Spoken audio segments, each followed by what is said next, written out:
नमस्कार, Asian public TV में आपका स्वागत है। मैं हूं डॉक्टर शिशिर उपाध्याय। केंद्रीय गृह मंत्री अमित शाह ने मध्य प्रदेश के मंडला में चुनावी रैली की।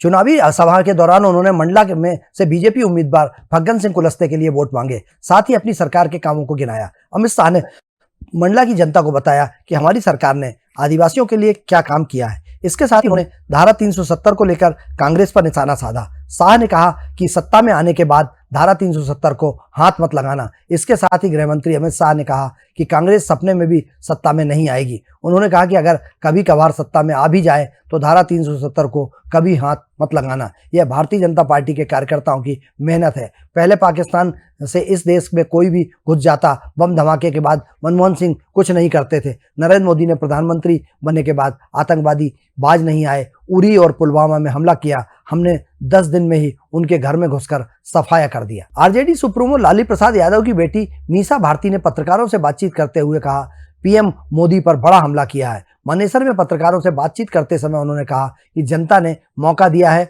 इंडिया गठबंधन की सरकार बनी तो पीएम मोदी से लेकर बीजेपी नेता जेल के अंदर होंगे। मीसा भारती ने कहा, किसानों की दोगुनी आय करने की बात करते हैं, अगर हम एमएसपी लागू करने की बात करते हैं तो इन लोगों को तुष्टीकरण लग रहा है। क्यों पीएम मोदी परिवारवाद पर नहीं बोलते? अब मुंह बंद हो गया। वो जब भी आते हैं हमारे परिवार पर आरोप लगाते हैं। मीसा भारती के इस बयान पर विवाद बढ़ता जा रहा है। इस बीच बीजेपी नेता और उप मुख्यमंत्री विजय कुमार सिन्हा ने कहा, रामकृपाल यादव ने लालू परिवार पर वार किया। विजय कुमार सिन्हा ने पलटवार करते हुए कहा कि अब जो लोग डरे सहमे हैं उनकी आवाज़ निकल रही है। यही लोग जो चपरासी क्वार्टर में रहते थे और अब महलों में रह रहे हैं। रामकृपाल यादव ने चैलेंज करते हुए कहा, जेल पहुंचाने वाले लोग पहले तो अपनी खैरियत कर लें, अपने आप को बचा लें। रामकृपाल यादव चुनौती देते हैं कि 40 वर्षों से जो राजनीति जीवन में की है, 6 बार सांसद और 2 बार विधानसभा सदस्य रह चुके हैं, उन पर आरोप लगाकर जेल पहुंचाकर दिखाएं। एफिडेविट के बाद हमारी कोई संपत्ति नहीं है, इन संपत्तियों की जांच कर लें। दिल्ली में फार्म हाउस हमारे पास नहीं है। पीएम मोदी तो आसमान में भी ऊपर थूकेगा, उस पर खुद थूक पड़ेगा।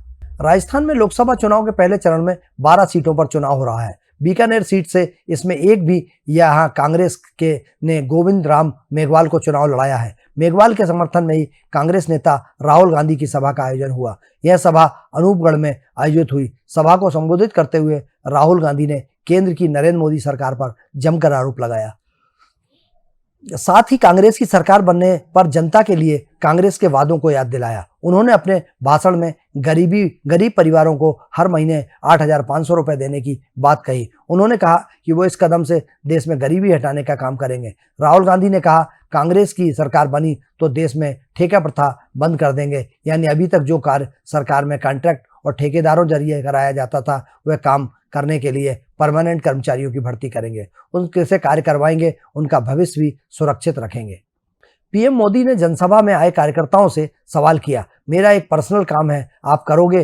रामनवमी आने वाली है, गांव-गांव जाकर मेरी तरफ से देवता के आगे माथा टेककर प्रणाम करना, हर घर जाकर बड़े बुजुर्गों को कहना, मोदी जी ऋषिकेश आए थे, उन्होंने आपको राम राम भेजा है। पीएम ने कहा, कांग्रेस विकास और विरासत की विरोधी है। कांग्रेस ने प्रभु राम के अस्तित्व पर सवाल उठाए हैं। ये कांग्रेस ही है जिसने पहले राम मंदिर का विरोध किया था, अदालत के काम में भी रुकावटें डाली थी, लेकिन राम मंदिर बनाने वालों ने उनके सारे गुनाह माफ करके घर जाकर निमंत्रण दिया, लेकिन उन्होंने इस अवसर का भी तिरस्कार कर दिया। हिंदू धर्म में जो शक्ति है इस कुरीति का नाश करेगी, उनसे ये मंशा हम पूरी नहीं होने देंगे। कहा, अब कांग्रेस गंगा के अस्तित्व पर सवाल उठा रही है, लेकिन जनता उन्हें सबक जरूर सिखाएगी। हम विकसित भारत के संकल्प का सपना पूरा कर देंगे तो कमल खिलने आने होंगे, बाकी काम करना मेरी गारंटी है। पीएम ने कांग्रेस पर तंज कसते हुए कहा, कांग्रेस सरकार थी तो गरीब और बेरोजगारों का पैसा बिचौलिया खा जाते थे, हमारी सरकार ने सीधे बैंक खातों में पैसा पहुंचाया।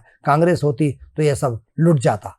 छत्तीसगढ़ के बलौदाबाजार जिले में मतदाता जागरूकता के लिए प्रशासन ने निर्देश पर स्वीप कार्यक्रम के तहत मतदाता जागरूकता अभियान के तहत ट्रैक्टर रैली का आयोजन किया गया, जिसमें ट्रैफिक नियमों का प्रशासन ने खुलेआम उल्लंघन किया। यहां ट्रैफिक नियमों को ताक पर रखकर ट्रैक्टर रैली में महिलाओं, स्कूली छात्रों, छात्राओं समेत सैकड़ों लोग सवार थे। यूं तो आम दिनों में सड़कों पर ट्रैक्टर की ट्राली या अन्य मालवाहक गाड़ियों में सवारी बैठाने पर यातायात पुलिस मोटा फाइन वसूलती है, लेकिन प्रशासन के इस रैली के सामने यातायात विभाग ने भी आंखों पर पट्टी बांध दी। इस रैली में करीब 101 ट्रैक्टर शामिल हुए थे।